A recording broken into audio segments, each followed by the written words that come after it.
A tady to bude poměrně hodně specializované téma. Jedná se o produkt z rodiny Media Asset Managementu. Agora Plus historicky dodávala různé Media Asset Managementy a je to opravdu produkt, který velmi pomáhá zpracovávat a třídit mediální soubory.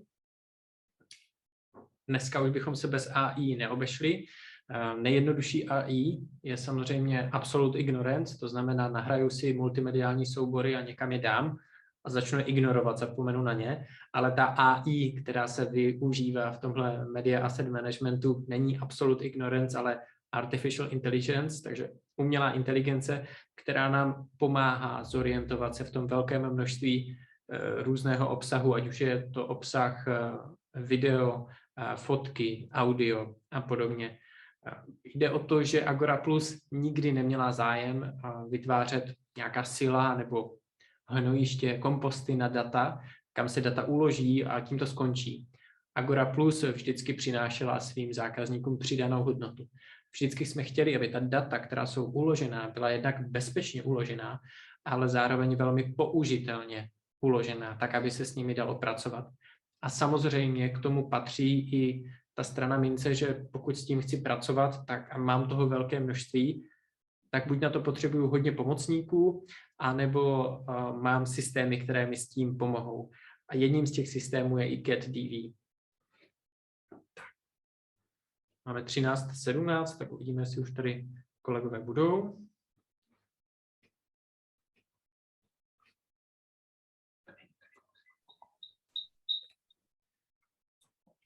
Okay, so Glyn has joined. Možná ještě k tomu principu, jak fungují tady ty media asset managementy, tam je poměrně důležité, že pokud máme kvalitní data, velká data, videodata v rozlišení 8K, 16K, tak samozřejmě pokud něco hledáme a chystáme tvůrčí práci, tak nebudeme prohlížet velké soubory, protože bychom to fyzicky nezvládli, ale vytváří se, nebo jedním z těch fíglů, jaký tam je, tak je vytváření takzvaných proxy filů, proxy souborů, což jsou soubory o menší velikosti, ale se značným zachováním kvality, v rámci kterých si můžu určité věci chystat, připravovat, mohu ty soubory sdílet a nějakým způsobem dále využívat. A ve chvíli, kdy jsem spokojen, mám vybráno a předpřipraveno v proxy filech, tak dojde k výslednému renderingu, chce tady v češtině počítání, anebo dalším pracem už potom nad soubory v plném rozlišení.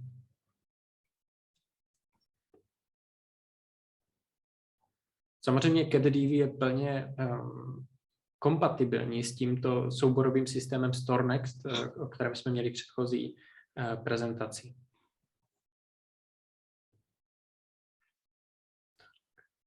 Okay, are you ready for me? Okay, so you can start.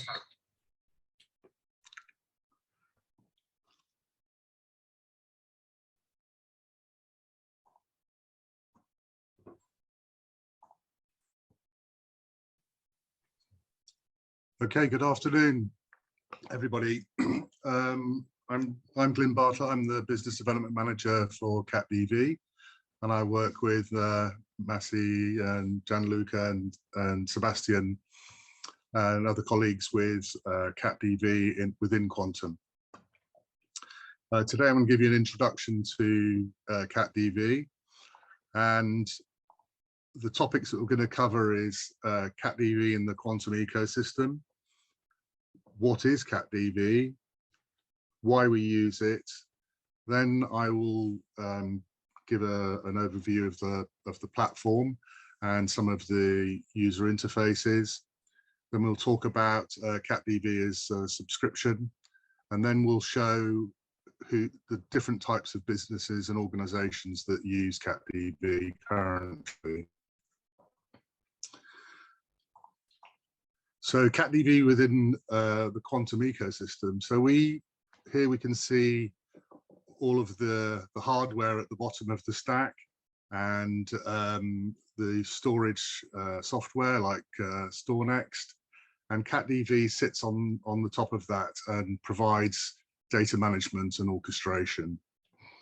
And you can see from the icons above the CatDV layer, that we can receive video or digital assets from many sources, whether that be M&E, whether that be surveillance, autonomous driving, genomics, medical care, etc. So that what we're not limited by the where the assets come from.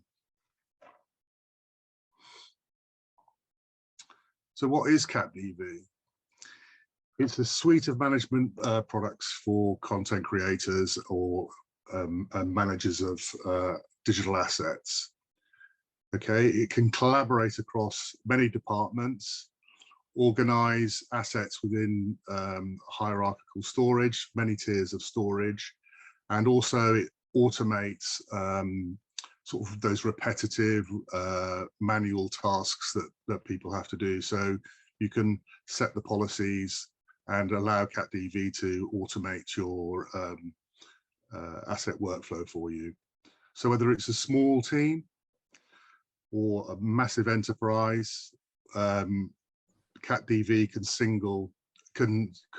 scale, and it has a great amount of expandability and scalability, but we can go from a very, very small team to a large team.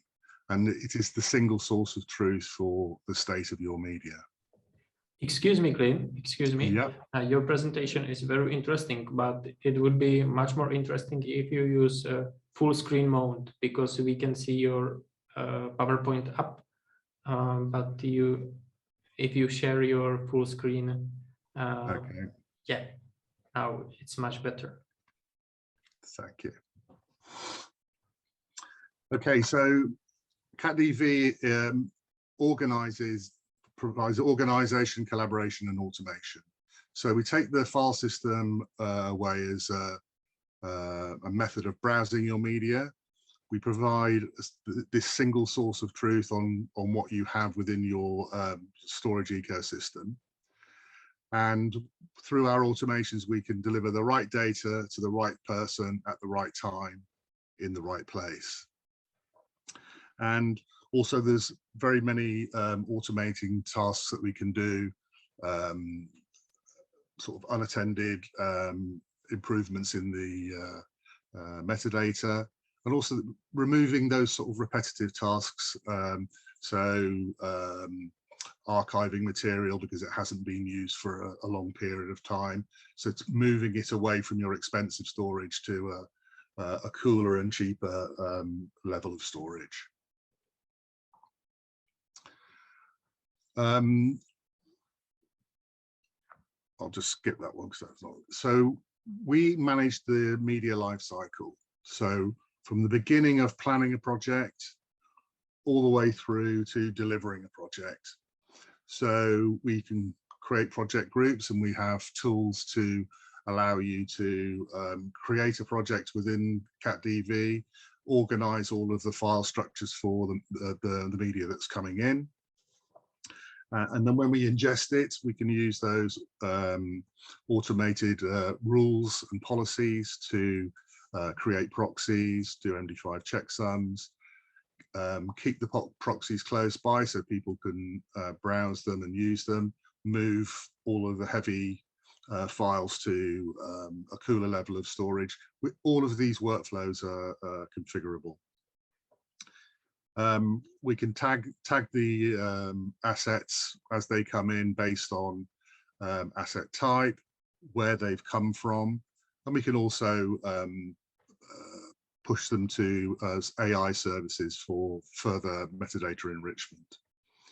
And then we find we have the capabilities for you to search based on that metadata and accurately get subsections of your media that are relevant to the work that you want to do. So by using the metadata tags, you can access the material, you can view it, you can browse it, you can put it together as meta clips, you can do rough cut editing, all of those kind of things. And then when we get into the really creative side of things, using external tools, we have what we call workflow extensions, plugins, or we call them panels. So, for example, a Premiere Pro editor will have a CatDV panel docked in a user interface, which is the window into CatDV from within Premiere Pro, and they can browse and find their material, bring it into their timeline within Premiere Pro. They can work on it and then save it back to CatDV, and any changes, any additional metadata, etc., that they've created during that particular process would then be sent back to CatDV, so it's available to be used by other people. Then we have a review and approve framework, which I'll go into more detail a little bit later on, where you can send projects to reviewers or producers that would either send back changes that would like to be made. You can annotate it, you can on the screen with sort of crayon type tools, you can put text in there, and these are all time code sensitive, so the editor knows where to go back to make any changes that have been asked for. And then once it's approved, again, there's another automation task where, you know, once the approval button has been hit, we will then generate the sort of finished product to be delivered to a particular endpoint. So why CatDV? We've done some, we do some market research with customers and people that come to webinars such as this, and we try and understand what their environment is. So, you know, more and more as people are building assets and want to use and reuse them, they're sort of scattered through the organization. And without a tool such as CatDV, they're very, very difficult to find. And, you know, just talking to creative teams, they spend a significant amount of their time hunting for files all the time. And according to this market research, you know, in quite a large number of cases, they fail to find the material. So what do? So in 5% of respondents, they regularly reshoot material, and 30% sometimes do. Now that's a significant cost. If you can't find the media, it doesn't exist. That's one of the taglines from one of our customers. You know, if you can't find it, it doesn't exist. Even though you think in your mind, I know we have that, but if you can't find it, there's nothing you can do. And so there are significant, you know, sort of costs to, you know, not using a tool like this. So with a tool like CatDV, we can give the editorial people about 20% of their time back. So that means they can be more creative, or they can actually produce more finished articles. And also we've had some onboarded customers. They discovered that you know, they might have gone out to some online, you know, Shutterstock or similar services as that, purchase B-roll footage, and it's in their storage, and they go back and they can't find it. So, you know, they just go and buy it again, another cost. So CatDV is a platform, as I said earlier, and it's made up of 3 core components. It's like building blocks of the system, and it can be as small as you want or as large as you want. And it's all based around the CatDV server, which is your central repository of all the information about your media, metadata, where it is, file paths, etc. Then on the right-hand side, we have CatDV clients, and they actually come in many shapes and sizes, from an installed instance on a device to web clients using web browsers, and the workflow extensions or panels that I mentioned to Adobe Creative Suite, Final Cut, etc. And then at the core is the workers, which is the workflow orchestration tool, and that does, you know, works away in the background, doing automations, doing processing, creating proxies, and also passing off media to third-party systems. And so a typical CatDV deployment would look a little bit like this. So we have the server, we have various clients accessing the metadata and the media. We have the CatDV worker that's doing all the automations in the background and the connections to third-party systems like Vantage or some playout systems or QC solutions as well. So the platform support is with the clients. They can be deployed, the installed clients, they can be deployed in a Mac and Windows environment, one or the other, or a mixture of both, we don't mind. Our browser client is supported by all the major browsers. And we have the panels for Creative Suite and Final Cut Pro. And then our workers can be Mac, Windows, Linux, virtualized in the cloud, as can the server as well. And we can do hybridized versions of this as well. So you can have some components based in the cloud and other components installed in devices within your premises.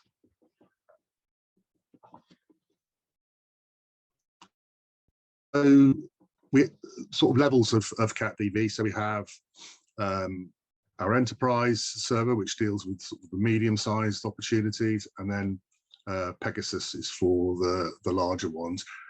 The larger ones and ones that need more functionality. We do have a number of smaller systems on Pegasus, but that's because they are sort of highly feature-rich and take advantage of a number of extra pieces of functionality within the Pegasus product line. One thing I can say is that from Enterprise to Pegasus, that's purely an upgrade path. You don't have to throw anything away. You can start off with Enterprise, and if your requirements grow or you want to add functionality that's only available within Pegasus, you can upgrade components of your ecosystem to Pegasus. So you can have a Pegasus server with enterprise clients and enterprise workers. Again, they're all building blocks, and they're all equally compatible with each other. So, you know, here are some of the, I mean, from the server perspective, sizing comes into it, and it's the number of assets, not the number of terabytes that you have, and also the number of users. Because of the indexing and the faster search, when you start to get, you know, many hundreds of users and many millions of assets, then, you know, we move to the Pegasus side of things for performance as well. With the worker, we have the ability within Pegasus to load balance between worker nodes and have a dashboard to look at and monitor and manage your multiple worker node farm. Web clients, that's based on which server you have, and then on the installed clients, the Pegasus client has a much richer onboard codec to be able to play back the native media in the client. And essentially the only difference between the installed client and the web client is the web client uses web proxies, and the installed clients are then used on devices to play back the original media. So as an overview, I'll just show you some screenshots of CatDV and explain what these representations are. So here we have, it's actually the web client, and it's a particular catalog view that somebody will be using. So just to explain, in the CatDV server, there is an area for, you know, user rights and permissions. And also as part of that, what you can do is have a default screen layout. So when you log in, that's the screen that's offered to you based on the role that you're performing. You can change it. You can use these navigation buttons on the side, or these buttons here to change the views that you're looking at, and we'll see some different views here, but this one has been prepared for somebody doing some cataloging, and the clips have come into this particular catalog. You can see the logo here that it's a video clip. It is scrubbable. You can drag your cursor across here and it will play in that little window. We've got some information that of the name of the clip and whether it's been approved or not approved. So in this context, somebody would be working on it based on that information and carrying out various tasks. In a sort of tag logging environment, here, so we have again the web client, and we're looking at a particular media and tagging it. So we can actually play the media, we can add time code markers or ranges, and then we can actually add the metadata to those particular timestamps. Now here we're showing you a selection of different tagging tools. We do advise, also based on projects and things like that, that you can have specific metadata tags defined for a particular project and give those metadata tags specific values. So it just means that the searching and retrieval of material is much more accurate, because you're not relying on sort of freehand. You might spell things differently, or might make spelling mistakes, or describe things differently. So for example, we have time of day here, so we've got dawn, dusk, day and night. If somebody puts morning in there, then in a free text field, then that would be a differential search that you'd have to build a more complex search to be able to retrieve all of those clips. So we do advise, and we give you different tools of buttons, check boxes. You can have drop-down menus, pick lists. You can also have nested pick lists or nested drop-downs as well. So you could have for example, in a sporting environment, if you were looking at a football match, you could have the two teams, and then you'd pick which team, and then that would give you the players for that particular team to make tagging easier. And then also here we can break up the all of the different types of metadata. So we're actually giving a tidier view, a more manageable view, rather than overwhelming the user with huge amounts of information here.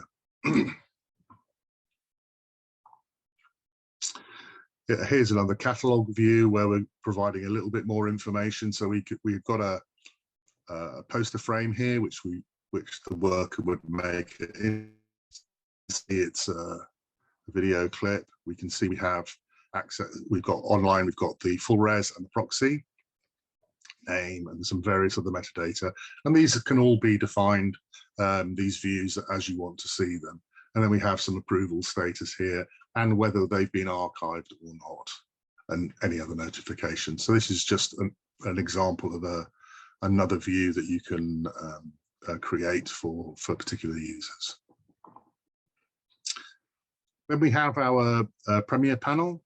So here we have Premiere Pro user interface. I've highlighted the Premiere panel, so just to make it evident to you that that's CatDV, and it's not lost within the Premiere Pro user interface. But what you'll see is you've got all of the controls and tools of CatDV built into the Premiere Pro interface. So you can search, you can use all, go through catalogs, you can use our smart folders, smart searches, filters. You can inspect the media within the panel, and then if you like it, you can bring it into your Premiere project. And then once you've worked with it within Premiere Pro, you can check it back into CatDV, and anything, any sort of cuts that you've made, or any other changes, or you could have even changed the metadata, that will be then republished back to CatDV. And then here we have our review and approve framework that I mentioned earlier.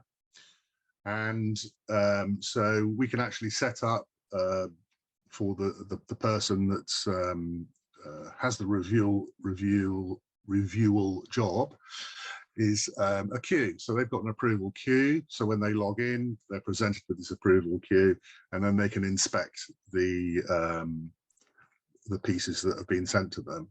And as I mentioned before, you can go through, you can put some timestamps in, you can annotate the media, you can put your comments in here for the editor to pay attention to correct anything. And then you can, here we say, no, it hasn't been approved, so it'll go back to the editor. Yes, it's approved, and then it would go off to be rendered out to the delivery project. We also have a chat facility, so if people are working on a particular project, we can collaborate.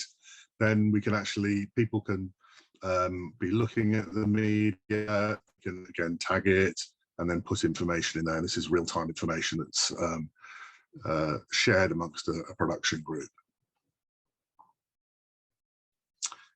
Then we have sort of clip stacking and meta folders, so we can actually make different types of clip based on the use that people want them to put. So you've got playlists together. You can have a meta clip where you're stacking things together. You can have a version set, which I'll show.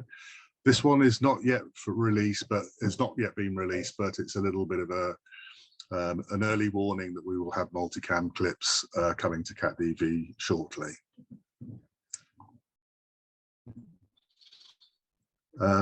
Yeah, so we can just drag and drop clips on top of each other to make a meta clip, and then we can say that's fine. So that's the simplicity of being able to do that.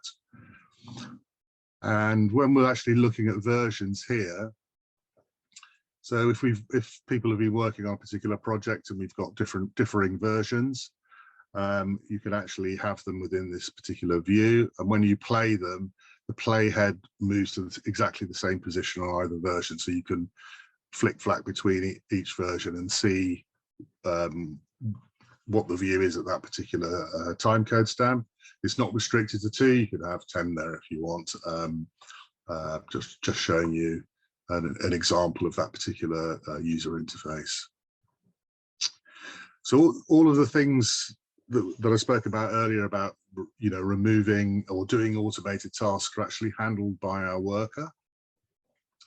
So our worker is, you know, easy things are easy and hard things are possible. So it's just all about thinking, really.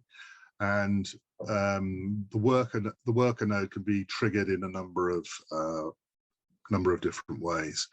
So it can be triggered by content arriving into a particular location, whether it be a watch folder or a cloud destination or an object bucket. It can be triggered by a time of day. So you might want things to, you know, like backing up databases and things like that, or archiving material at a quiet time of the day, so you're not impacting performance of your ecosystem anywhere else, or metadata changes. So by clicking that a job has been approved, then that would trigger off a workflow that would restore the media from a tape archive, for example, pass it off to an encoder, generate the finished product and deliver it to a particular endpoint that you've fully defined. Now these workflows could be obviously with the CatDV deployment and the training that comes with it, users will be able to either modify or create their own workflows, and this is the environment in which you do it. So this is the sort of edit part of the CatDV worker.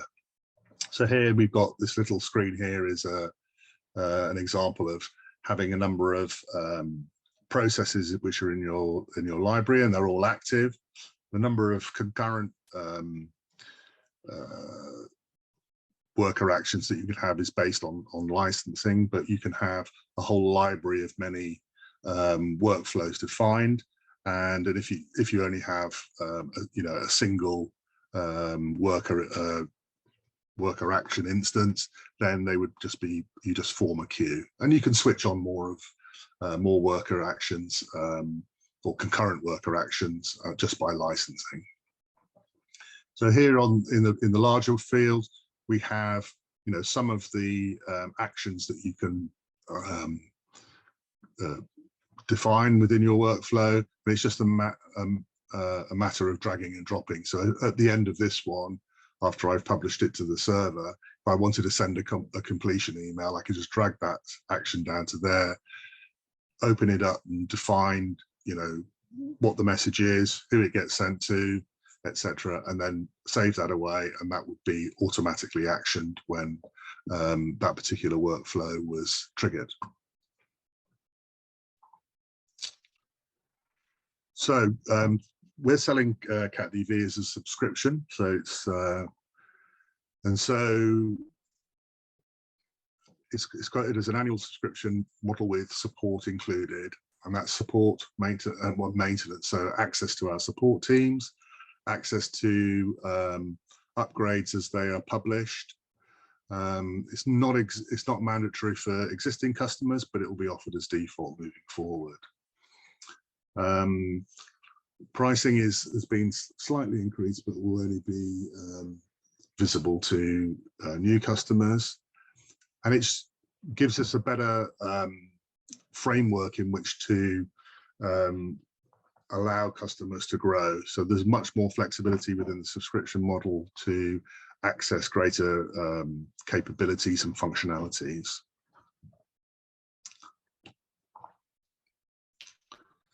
So who uses CatDV? So we're outside of just M&E. So we have customers in the studio and broadcast vertical, corporations that use them for corporate communications, public venues like, you know, Cirque du Soleil, Royal Opera House. We have support the non-profit industry as well. We have some museums that use it for creating content and also putting on multimedia expositions. It's used in government, so you know, we have a lot of security hoops to be able to deal with these types of organizations, so you can rest assured that CatDV is safe and secure. We do a lot of work in the education industry, and more as now, you know, quite a lot of courses have to be delivered remotely. So again, you know, like we are today, this is being recorded. There'll be some creative process to make it possibly a bit more viewable, or cut up into chapters and whatever the people want to do, and then published to a portal so that they can actually be accessed by their student body. We're very, very strong in sports, particularly in North America, where sports is a big industry there. I do apologise. And production and post houses, and also healthcare. So you can see that, you know, CatDV is applicable and relevant across a number of industries. And what I'm just going to do is just walk you through some of the customers we got and what they've said. So if you can't find it, it doesn't exist, came from this particular customer, which was very, very happy because they wasted a lot of time finding their material, and CatDV really helped them have a tight integration with their creative process, and really you know, speed up their sort of time to screen with content. Weta Workshop, so famous for, you know, Lord of the Rings, Hobbit, Avatar, etc. They use CatDV extensively and continue to grow their system, and they just won a new production, and they'll be adding further to the capabilities and also the size of the CatDV's system there. And then going to that sort of corporate communication. So here we have Motor Parts of America. And this is a you know, pre-CatDV acquisition collaboration between CatDV and Quantum, and this particular customer uses it for corporate communications, but also they use it for producing not educational but instructive videos about parts assembly and things like that. So and we also have other customers in Israel, Iskar, that make machine tools, and they use it in a very, very similar way. And then we have Cirque du Soleil. They use CatDV in quite an innovative way. They have shows going on all over the world, and what they're trying to do is sort of maintain continuity between the shows. So they may have the same show in different venues all over the world, and they're constantly reviewing the performances and comparing them against the reference performance that they have within the system. So this is happening all over the world, and they're bringing it back into CatDV and using the tools to be able to give notes back to each performance about variations to the show as it was created.